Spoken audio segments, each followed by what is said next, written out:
탄핵 반대 집회를 주도했던 태극기와 십자가의 동맹을 보면서 자괴감을 느끼는 기독교인들에게 기독교는 민주주의를 싫어하는지, 아예 관심이 없는지, 아니면 기독교도 민주주의를 지지하는지 답답하고 궁금한 시민들에게 호모 요쿠스의 저자 이병주 변호사가 시원한 질문과 명쾌한 답변을 제시합니다. 박근혜 사태와 기독교의 문제, 기독교인들에게 민주주의는 무엇인가? 도서출판 대장간. 100년 이상 살 수 있는 장수 어종, 캐비아를 낳는 어종으로 더욱 유명한 철갑상어. 이 철갑상어를 진액으로 만들었다는데 그 이름하여 사랑어. 오메가3, 필수 아미노산, 각종 미네랄, 컨드로이친 등 100년 장수 철갑상어를 진액으로 한 컵에. 좋다, 좋아. 철갑상어 진액 사랑어. 스태미나가 콸콸콸. 검색창에 사랑어. 건강에 뭘 좀 아는 사람이라면 자, 따라해보세요. 하나 둘셋넷 건강해져라 건강해져라 건강해져라 건강해져라 가족 건강에도 부모님 선물도 건강종합몰 정관장몰. 텍스토머 정품을 꼭 확인하세요. 우리 집 방충망 바꿨어요.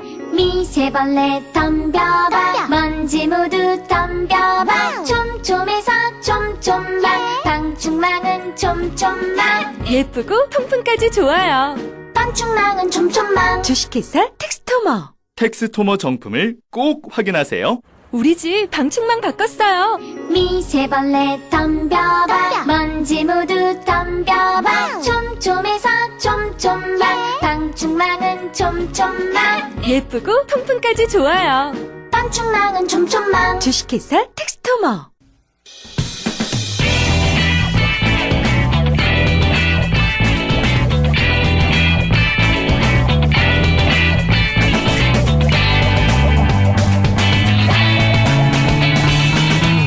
김어준의 뉴스공장.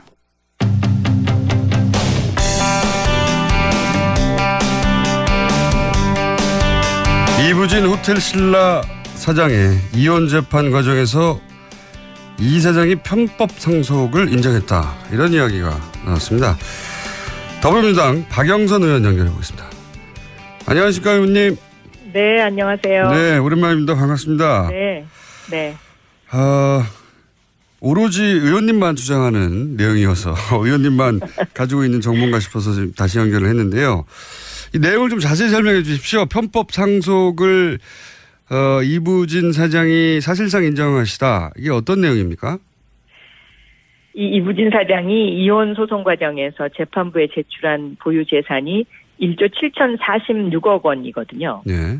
그런데 그 판결에서 보면 재산 분할을 위해서 상대방에게 86억 원만 해라, 이렇게 이제 판결이 났습니다. 네. 너무 차이가 많이 나잖아요. 그렇죠. 예. 그래서 왜 이렇게 차이가 많이 날까 하고 좀 자세히 들여다봤더니 이 이부진 사장이 갖고 있는 1조 7천억 원의 재산이 만약에 결혼한 뒤에 스스로 힘으로 재산을 형성했다고 인정을 하면은 이제 재산 분할 요구에 응해야 하는데요. 네네. 이제 반대로 그건 내가 한 게 아니다. 우리 아버지가 했고 삼성그룹의 도움으로 재산을 형성했다. 이제 이렇게 얘기하면 이게 이제 재산 분할을 하지 않아도 되는 이런 상황에 처해진 거죠. 그렇군요. 그러니까 재산의 대부분을 이건희 회장, 아버지인 이건희 회장과 삼성그룹의 도움으로 재산을 형성했다. 이제 네. 이렇게 주장을 지금 하고 있는 것입니다. 그러면 이 재산 형성 과정이 편법 상속이니까 네. 결국은 편법 상속을 스스로 자인한 셈이 됐다. 이제 이렇게 알겠습니다. 분석이 가능한 것입니다. 그러니까 네. 이제 자신의 노력 없이 자신의 의사와 무관하게 재산이 만들어진 것이고 그것은 편법 증여를 통해서 만들어진 거다. 요약하면. 그렇습니다. 네. 그렇게 말해야지 재산을 안 뺏기니까. 네. 그러니까 자기 재산을 뺏겨야 되는 상황이 오니까 편법 상속을 사실상 인정을 한 것, 이것이 과연 경제정의, 사회정의에 부합하느냐, 이 관점에서 출발을 하는 것입니다. 예. 그래서 이제 의원님 여기서 한 발 더 나가서 그렇게 편법 혹은 불법을 통해서 자산을 취득한 거라면, 그렇게 인정한 것으로 보이는데 그런 거라면 그러면 소위 이제 이재용법으로 환수할 수 있다 이렇게 말씀하시는 거죠? 그렇습니다. 이 불법이익 환수법을 좀 설명해 주십시오. 그러면. 이 불법이익 환수법을 이제 이미 제가 제출을 했는데요. 예. 이 법안은 범죄 행위를 통해서 취득을 하거나 아니면 범죄 행위를 통해서 제3자가 취득을 하게 돼서 그 불법 이익이 50억 원 이상이 넘게 되면 국가가 민사적 절차를 통해서 국고로 환수할 수 있도록 하는 법입니다.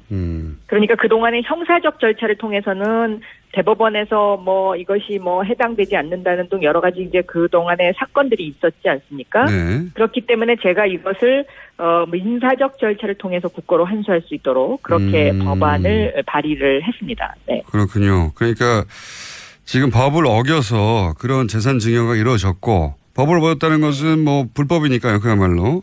그렇게 해서 제3자 이 경우에는 이부진 사장이 되겠군요. 예.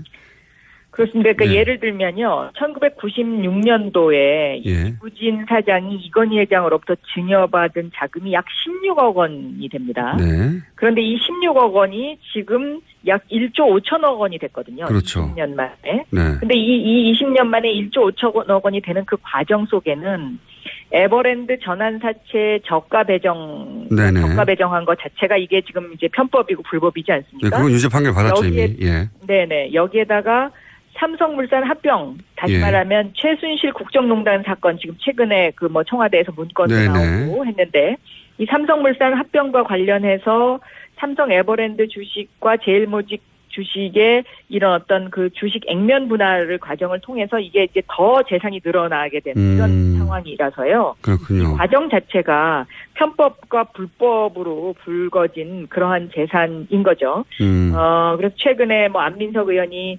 최순실 그 재산 환수를 위해서 지금 동분서주하고 있는데 예. 그 법안과 제가 낸 불법이익 환수법이 같은 맥락상에 있는 법입니다. 네. 그렇군요. 그래서 그런 식으로 중간 과정에 그러니까 16억이 1조 7천억이 되어가는 과정 속에 몇 차례 불법들이 중간에 저질러졌고 네. 그것이 불법으로 얻은 이익이라고 하면 그렇다면 민사소송을 통해서 그 이익을 환수할 수 있다. 된다. 네. 아하. 특히 이 삼성 에버랜드 주식과 제일모직 주식과의 합병 과정에서는 이 합병 비율이 잘못됐다고 네. 이미 그 여러 지적이 있었고 이게 지금 문제가 되고 있지 않습니까? 네네. 그래서 이러한 어떤 이렇게 불법으로 취득한 이러한 재산을 그냥 사회가 용인해 준다면 앞으로도 계속해서 이런 식의 그 주식 그 합병을 통한 불법적인 행위가 계속될 것이기 때문에 이것은 여기서 단절을 하는 것이 필요하지 않나 저는 그렇게 보고 있습니다. 만약에 지금 말씀하신 불법이익 환수법이 실제 법제화가 되면 이부진 사장 경우에는 어느 정도 환수가 가능할 거라고 예상하십니까? 이부진 회장 경우에는요. 지금 삼성물산과 제일모직 사건을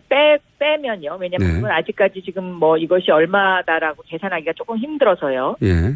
삼성 SDS 주식은 지금 확실한 이 불법 내지 편법이라는 것이 나와 있는 것이기 때문에 현재로서 삼성 SDS 주식 158만 주 약 3천억 원이 환수가 가능한 아주 3천억이요? 최소한 3천억 원이 환수가 가능합니다. 예.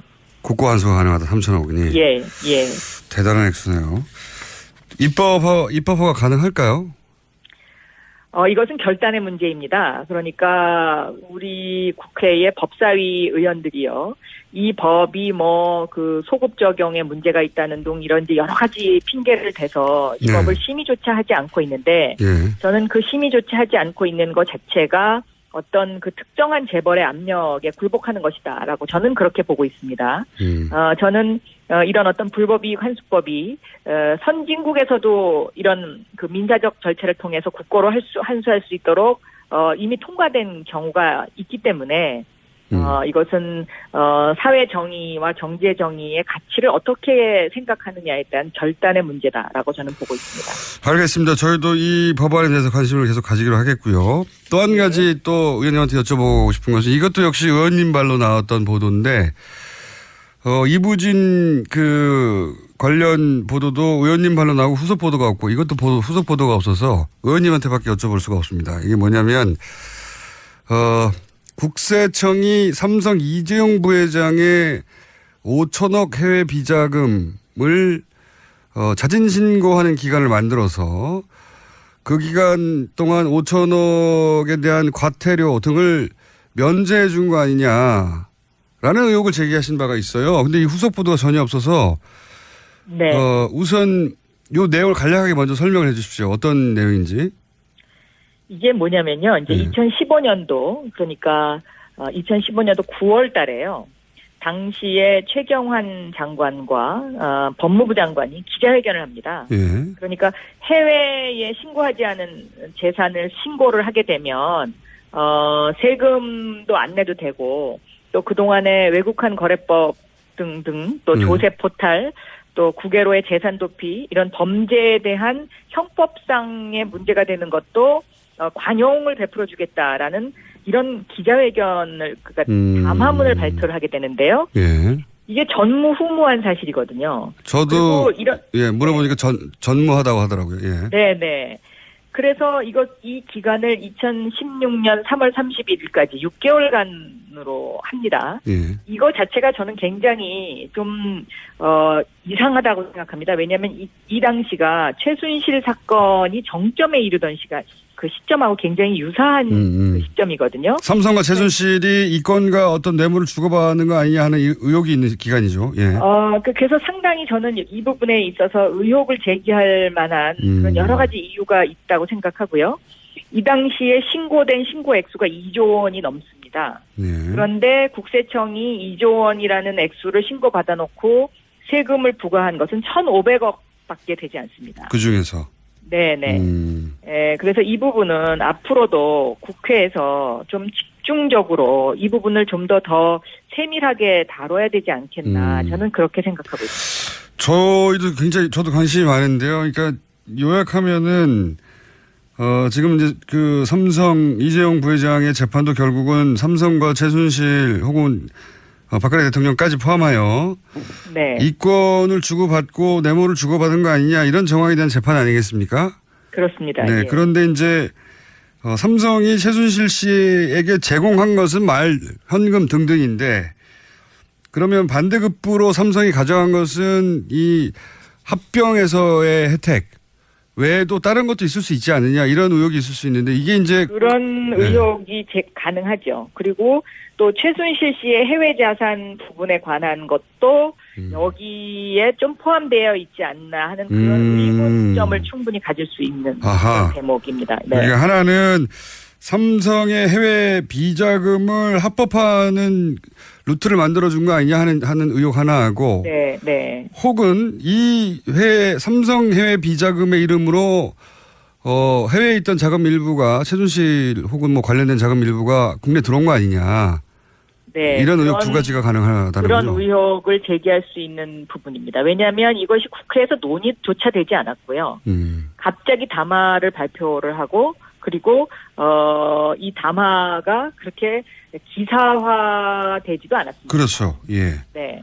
당시 2조 가량 이런 식으로 해서 면책됐다고 하는데 의원님 이 중에 삼성 이재용 부회장의 5천억 해외 비자금이 포함됐다고 하는 이제 어떤 정보 첩보를 받으신 거죠, 의원님은?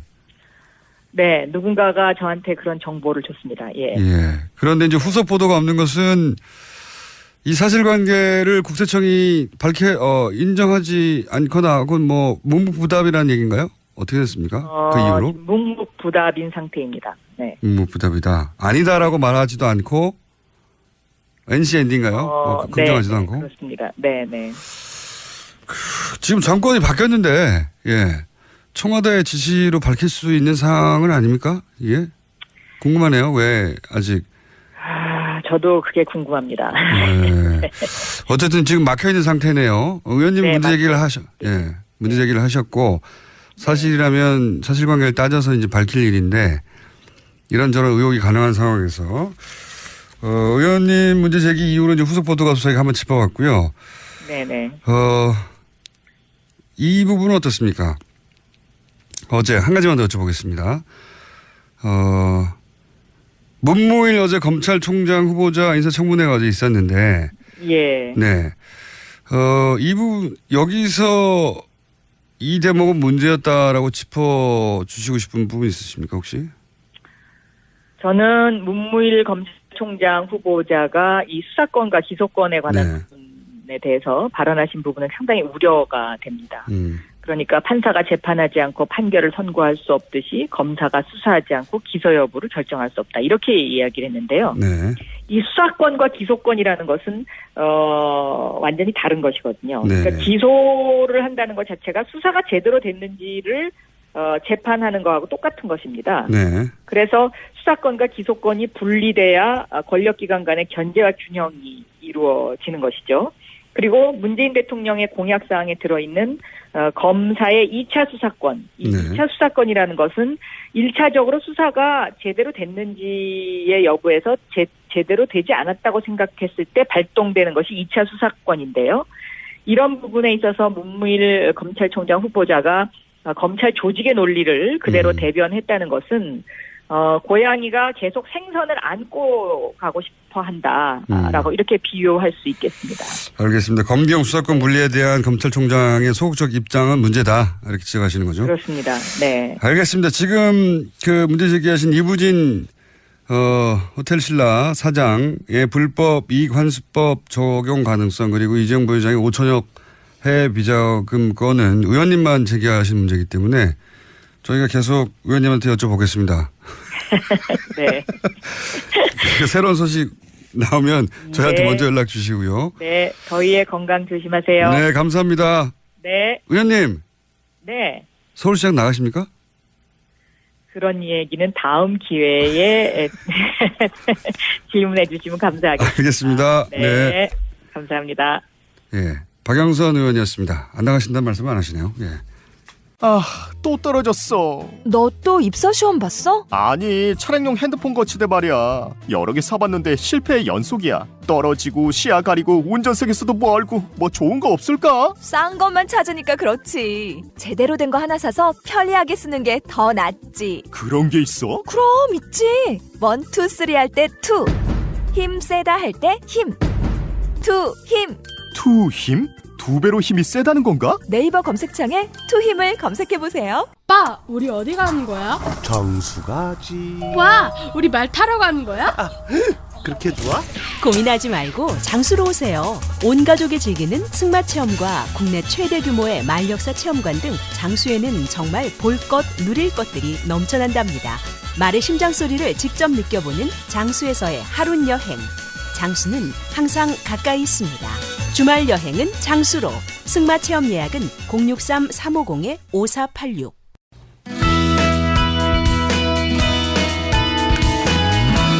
뉴스공장 어제부터 태양광 짚어보고 있습니다. 오늘은 서울시에서 이 태양광 미니 발전소를 보급한다고 해서 서울시 녹색에너지과 김창중 팀장 연결해서 자세한 사항 한번 들어보겠습니다. 안녕하십니까 팀장님. 예, 안녕하세요. 녹색에너지과의 김창중입니다. 예, 태양광 미니 발전소. 이게 어디다 설치하는 겁니까? 미니 발전소는 그 베란다에다 설치하는 거예요. 아파트 베란다. 예, 소형으로. 흔히 이제 미니 발전소라는 게 네. 그러니까 이제 그 주택이나 이제 옥상 가정에 설치할 수 있도록 그 소형량으로 제작을 해서 저희가 이제 그 생산된 전기를 가정에서 바로 쓸 수 있도록 그리고 이제 그 전기 요금 절약 효과도 가져올 수 있도록 한 시스템입니다. 그렇군요. 이 옥상에 크게 설치하는 거하고는 조금 그보다 좀 작은 건가 보죠? 그렇죠. 그 베란다에다가도 설치할 수 있도록 만든 아파트 베란다에다가. 예. 그렇군요. 예. 자, 그러면 가장 중요한 질문들 제가 해보겠습니다. 설치 비용은 얼마나 듭니까? 설치 비용은 저희가 이제 시민의 그 지금 호응도가 가장 높은 260와트 기준으로 260와트. 가격이 61만 원인데요. 61만 원. 저희 시에서 한 41만 5천 원 정도 보조를 하고요. 서울시에서 60만 원 중에 40만 원을 부담해요? 예. 훌륭합니다. 그러면 개인은 20만 원이 채 안 되지 않습니까? 부담하는 게.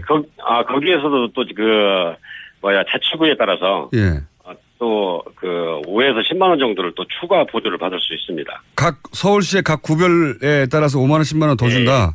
예. 그러면 15만 원만 내면 되는 거네. 그렇죠. 그 정도 되는 거죠. 적게는 아예 10만 원밖에 안 되는 경우도 있겠네요. 그렇게 됩니다. 예. 이런 훌륭한 사업이 그래요? 예. 그래서 이제 작년도에는 자치구가 한 13개 자치구가 보조금을 편성해서 참여를 했고요. 예. 올해는 이제 한 22개 구청이 추가 보조금을 편성해서 지금 참여를 하고 있습니다. 올해?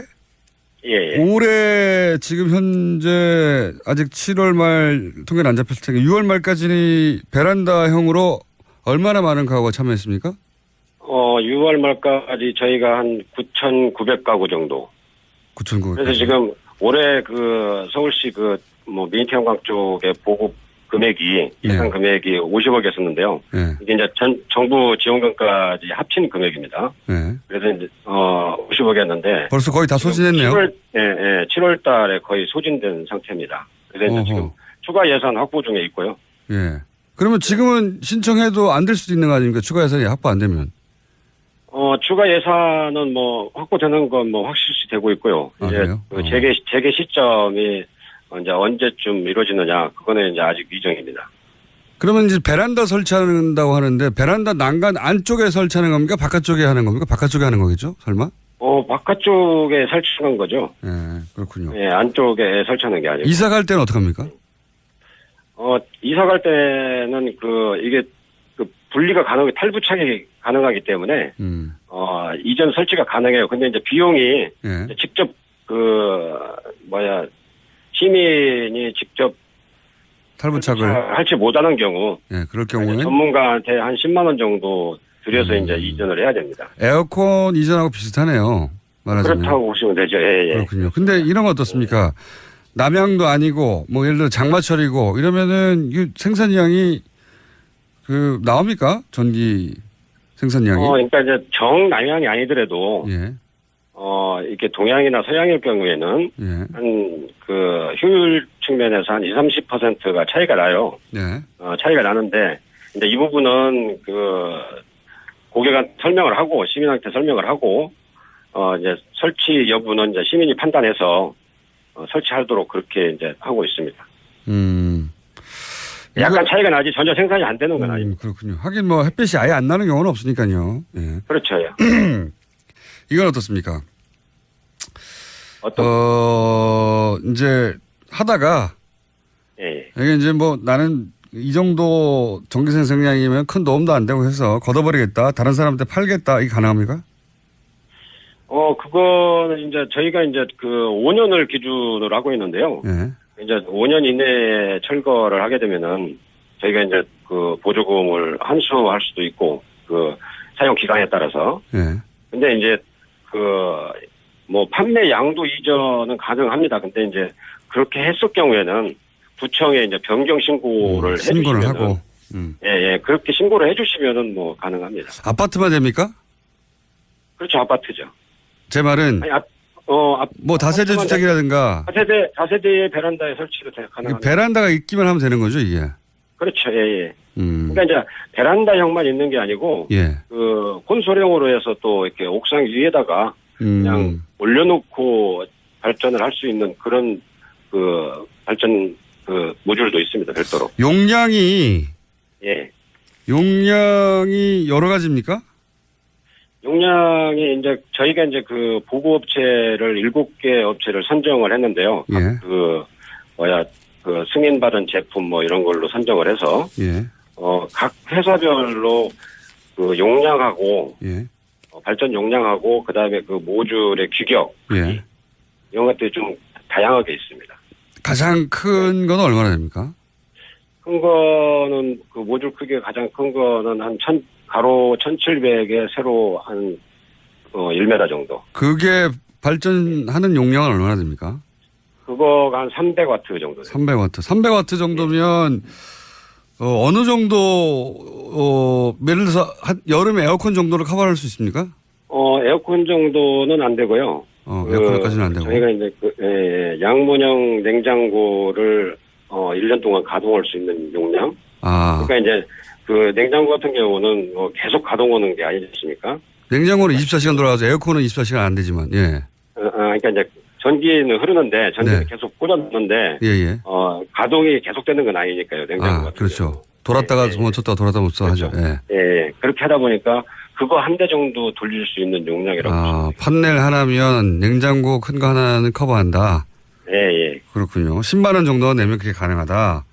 그렇죠.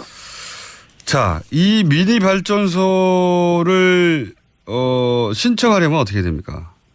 신청 방법이요? 예. 저희가 이제 지금은 언론에 많이 이제 홍보가 돼가지고 예. 시민들이 많이 알고 있습니다만은 저희 서울시 홈페이지에 햇빛 지도라는 홈페이지가 있어요. 예. 거기에 이제 햇빛 지도. 네, 햇빛 지도. 햇빛 지도로 검색을 하시면은 솔라맵.서울.go.kr로 들어가실 수 있습니다. 햇빛 지도. 그래가지고, 예. 거기에 이제 업체 연락처하고, 그 다음에 제품의 규격들, 이런 것들이 이제 상세하게 나와 있습니다. 접수 방법도 있고요. 예, 접수 방법도 있고요. 지금은 근데 예산을 다 소진하셨다니까 일단 대기만 되겠네요? 저희 녹색에너지과로 연락을 주셔도 자세하게 또 안내를 하고 있고요. 녹색에너지과. 예. 이건 어떻습니까? 제가 한 가지만 더 여쭤볼게요. 예. 이제 아파트만 있는 건 아니니까요. 단독주택으로 좀 큰 규모로 하고 싶다. 이 사업은 지금 서울시에서는 안 하고 있습니까? 그분도 지금 하고 있죠. 저희가 이제 서울시에서 이제 미니 태양광 외로도 일반 건물에도 지원을 하고 있고요. 예. 이제 한국에너지관리공단에서 추진하고 있는 태양광 대여 사업과 연계해서 공동주택, 공동전기료 절감하는 부분도 지원을 하고요. 공동주택. 좀 큰 규모로 하겠군요. 공동주택이니까. 예. 그래서 이제, 그러고 이제 소규모 태양광 발전 사업을 하시고자 하시는 분들한테 저리로 발전 사업 금액도 좀 융자를 해드리고, 그 다음에 이제 지금 서울시 같은 경우는, 발전 사업자들에게 발전, 양에 대해서 별도로 정부에서 한전에서 그러니까 전력을 판매하는 금액 외에 별도 보조금을 지급을 하고 있습니다. 또. 그렇군요. 그러니까 아예 이 태양광 발전 사업을 하고 싶은 조그만 땅에 있는 분들 그렇죠. 일조량 좋은 곳에서 그 땅을 있고 이제 옥상도 있고 옥상도 가능하고요. 예. 그런 경우에는 융자도 해주고 보조금도 있다. 예. 그리고 공동주택용도 있고 일반 건물도 지원이 가능하다. 예. 이 모든 거는 서울 햇빛 지도에서 확인 가능하다. 내용들이. 그렇죠. 예. 상세하게 나와 있습니다. 한 가지만 마지막으로 질문이 들어와서 문자로 여쭤볼게요. 아파트에서 미관상 자체적으로 설치 불가라고 하는 아파트들이 있나 봅니다. 관리사무소나 이런 곳에서 그런 경우 있나 보죠. 그렇게 문자가 왔는데 이럴 때는 어떻게 합니까? 그럴 경우에는 어차피 이제 그게 공동주택 관리 규정상에 이제 그런 부분이 있거든요. 네. 그래서 이제 입주자 대표위에서 이제 어느 아파트 같은 경우는 입주자 대표위에서 전체적으로 미관과 무슨 아파트 값이나 이런 거를 감안해서 여튼간 설치를 못하게 하는 경우가 있어요. 그런 경우에는 이제 저희가 이제 아파트 대표자 쪽에 이제 이렇게 협의도 하고 그러는데 이게 공동주택이다 보니까 저희가 이제 100% 관여는 할 수는 없습니다. 그렇군요. 그건 결국 주민들끼리 해결해야 될 문제군요. 예, 그렇게 됩니다. 공동주택이니까 권리도 다 n분의 1인데, 그렇죠. 다른 분들이 반대할 경우에는 서울시가 어떻게 할 방법은 없다. 예. 하긴 듣고 보니까 그러네요. 그건 서울시가 해결해 줄 문제가 아닙니다. 자, 그렇다고 합니다. 오늘 여기까지 듣고요. 저희가 이 태양광 관련해서 관심이 좀 갑자기 많아졌거든요. 그래서 혹시 새로운 소식 있으면 또 한번 연결하겠습니다. 오늘 말씀 감사합니다. 예, 감사합니다. 수고하십시오. 네, 지금까지 서울시 녹색에너지과 김창중 팀장이었습니다. 김창중.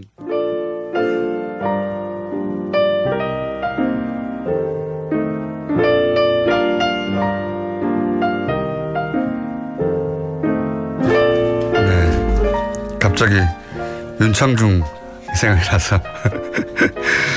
자, 불친절한 AS.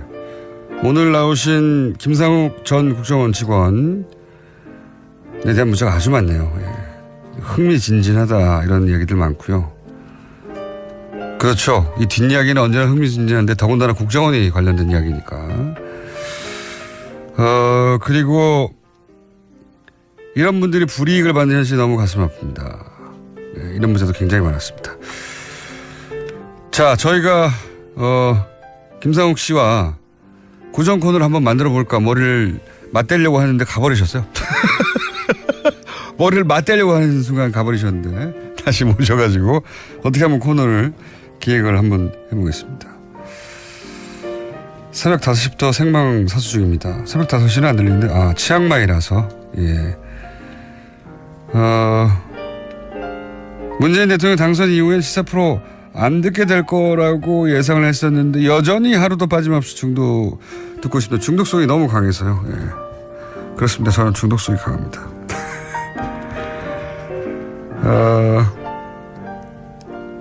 파리에서 문자를 보내려고 했는데 문자가 잘 안 가서 서울에 와서 보냅니다. 어제는 자녀들과 TBS 건물 구경을 하러 갔어요. 9살 난 딸이 김어준 아저씨 어떻게 생겼는지 보고 싶다고 해가지고. 네. 그냥 건물만 오면 저를 봅니까? 스튜디오로 쳐들어오셔야 됩니다. 14층입니다. 오시기까지 관문이 많습니다. 예.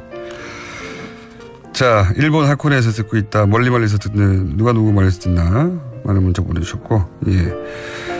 그리고 이제 상큼하다는 단어가 김어준 씨와 어울리지 않고 김어준 씨에게 쓰자고 만들어진 단어가 아닙니다. 이런 상큼하다는 무슨 방송 중간에 멘트가 있나 보죠? 예. 인정합니다. 예. 상큼하지 않습니다, 저는. 하지만 그 밑에 한 줄 더 보냈네요. 매혹적인 건 인정합니다. 예. 그것도 인정합니다. 예. 여기까지 하겠습니다.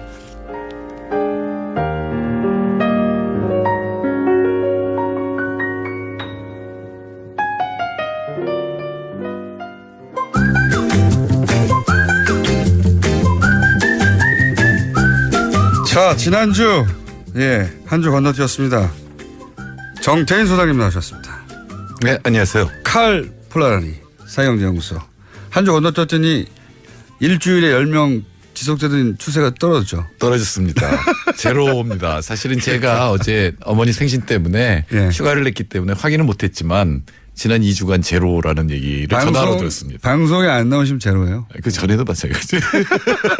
방송에 나와서 겨우 10명 단위로 올라가려고 그랬는데 다시 또 지난주에 안 나오시는 바람에 다시 제로. 이번에 나왔으니까. 네. 오로지 방송 때문에 가입된다는 게 입증되고 있습니다. 자, 칼 폴라라니 사회경제연구소. 자, 그 사이에 몇 가지 주요한 키워드들이 지나갔습니다. 최저임금 이야기도 나왔고 증세 얘기도 나왔고 최저임금 때문에 소상공인들이 굉장히 어렵다. 라고. 근데 이제 이 소상공인들의 모임이라고 하는 곳에서 나온 발언들을 보니까 이분들이 정말 소상공인들이 맞는지 하는 정치적 발언도 많아요, 보니까. 소상공인 연합이 여러 군데가 있는데 그런 단체가 또 어떤 군데에서는 사실 갑이 문제지 무슨 학생들 아르바이트가 문제냐 이런 성명을 그러니까 오히려 이제 건물에 들어가서 사실 건물 이제 임대료 혹은 그거를 안정적으로 이제 이 장소를 확보하지 못하고 건물주가 나가려면 나가야 되는 이런 게 훨씬 더 리스크지 뭐. 상인의 경우는 임대료 굉장히 크고 그다음에 프랜차이즈들 있잖아요. 그런 데서는 중간에서 떼어먹는 게 크고. 그러니까요. 또 중소기업도 하청에서는 하청 단가가 훨씬 더 큰 문제가 되겠죠. 그런데 이제 아르바이트생들이 몇천 원 올랐다고 해서 위충위충 한다는 게 너무 과장 아니냐라는 얘기도 있고요. 사실은 아르바이트를 많이 쓰는 곳은 힘들 수 있어요. 왜냐하면 그 얘기를 들어보면 그 아르바이트 학생들이 받아가는 것보다 이 주인이 받는 게 더 적다. 그렇게 말하는 분도 있습니다. 네, 노동 시간은 더 많이 되고 이런 측면이 있는데 그렇기 때문에 실업자가 확 늘어날 거다. 고용을 줄여서 오히려 대학생들이 손해를 볼 것이다. 아르바이트하는 학생들이 손해를 볼 것이다. 이런 얘기들이 많이 나오죠. 이런 기사들을 보면 야, 이렇게 우리나라 영세 자영업이나 중소기업을 걱정하는 분들이 옛날부터 많았다면 우리나라 중소기업 천국이 지금 되지 않았을까 이런 생각이 듭니다. 그런데 실제로 그러면은 최저임금이 올랐을 때 고용이 줄어드냐 이게 제일 큰 문제인데 여태까지 세계적인 이 연구들을 쫙 모아보면 고용 효과의 변화가 없다. 그러니까 늘지도 않고 줄지도 않는다가 압도적으로 많고 한국도 사실은 마찬가지입니다. 근데 그 이유를 잘 생각해 보면 이래요. 특히 이제 이 최저임금이 문제가 되는 경우는 가령 우리가 이제 아르바이트 학생들을 생각해 보면 이 학생들은 단가가 올라가면 노동 시간을 줄여요. 그렇죠. 그러니까 등록금을 채우는 게 목표지 돈을 많이 버는 게 재벌이 되는 게 목적이 아니거든요. 그러니까 자기 노동 시간을 줄이면 그럼 사실은 다른 사람들이 일자리가 생길 수도 있거든요. 그래서 고용에 영향을 크게 못 미치는 거고 또 하나는 제가 꼭 말씀드리고 싶은 거는 우리 편의점이나 이런 걸 보면 밤새 하잖아요, 영업을.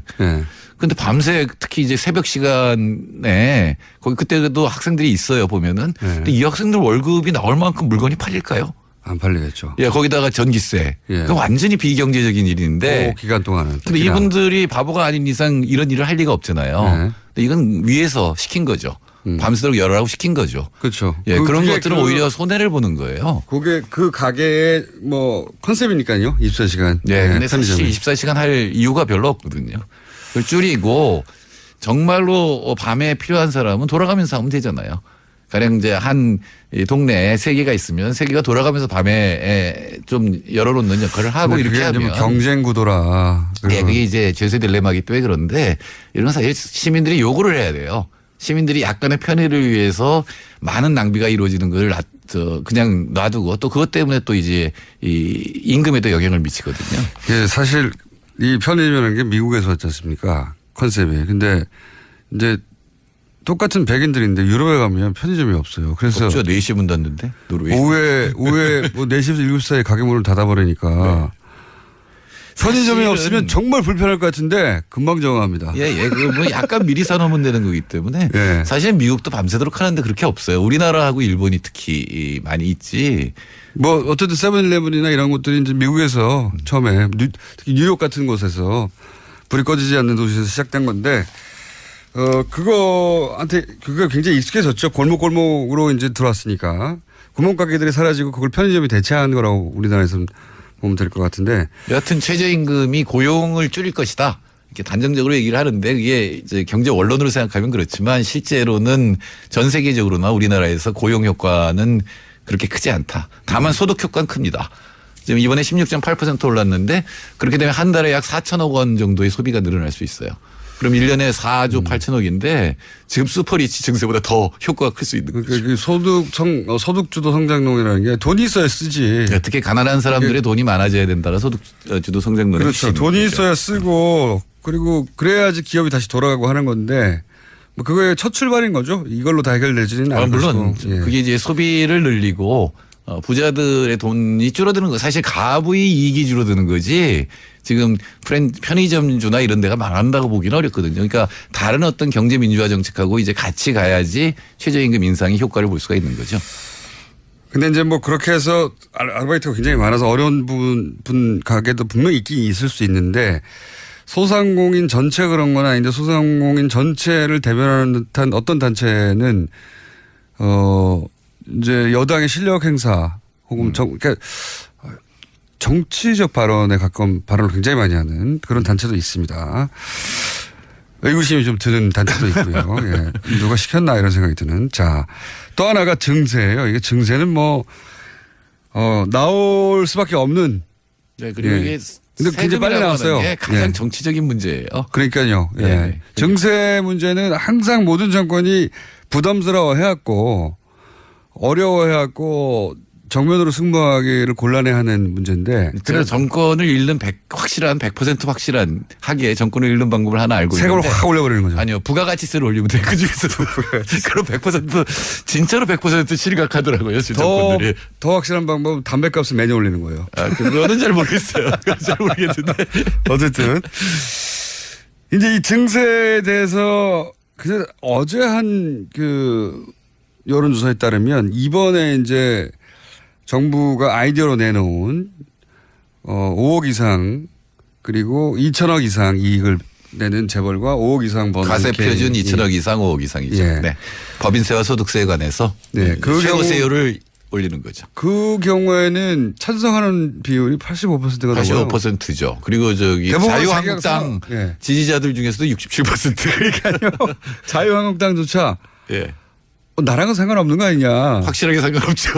그러니까요. 0.02% 대상이니까. 0.0이에요? 0.1도 아니고. 법인세의 경우. 그러니까 확실하게 상관이 없는 거죠. 근데 이거는 사실은 원래 대선 때도 민주당, 그러니까 문재인 후보가 증세에 대해서는 굉장히 머뭇머뭇했어요. 맞아요. 근데 그때의 민주당 공약부터도 대폭 후퇴한 겁니다. 그렇군요. 예, 원래는 3억 이상이었고 소득세의 경우 법인세의 경우에는 500억 이상이었거든요. 근데 각각 5억 2천억으로 이렇게 후퇴한 거죠. 이게 핀셋이라고 그랬는데 인수위원회에 해당하는 데서는 거기 상당히 강경한 핀셋이 아니고 거의 바늘 그냥 그 정도 수준으로 강경한 경제학자들이 많이 있었는데도 증세액이 빠져버렸거든요. 아예. 근데 그리고 나서 이제 이 추미애 대표가 한마디를 했고 이게 이제 공론화되고 있는 거 보니까 그럼 당청이 이제 이 소위 말해서 이제 추경 국면이 지나면 그다음에 증세다라고 생각하고 있었던 것 같고요. 그래서 증세가 단계별로 하는 것 같아요. 사실은 참여정부 때랑 비교해 보면 참여정부 때는 청와대가 주도했거든요. 그리고 사실은 여당도 반대하는 상황이었는데 그걸 반면 교사로 삼아서 이번에는 좀 당이 먼저 주도하게 이게 정치적 문제라는 걸 확실히 인식을 하고 정치적 과정을 밟는 게 아니냐 이런 생각이 듭니다. 그리고 당시 종부세 같은 경우에도 대상자들은 0점대였거든요. 네. 1%대였죠. 네. 그러니까 99%는 찬성해야 되는 법안인데 사실 그때 이제 언론 관리도 제대로 못했고 메시지 관리도 잘 안 됐고 그리고 당시 야당이었던 그때는 신한국당입니까? 신한국당이 여론조를 잘했던 거고요. 한나라당이었던 것 같고요. 한나라당이었던 거요. 여론조를 잘한 거죠. 그때 나온 말이 세금 폭탄이었고 그러니까요. 이번에 아니나 다를까 자유한국당도 세금 폭탄을 들고 나왔죠. 세금 폭탄 그다음에 세금 폭탄이라고 하기엔 대상자가 너무 적으니까 이번에는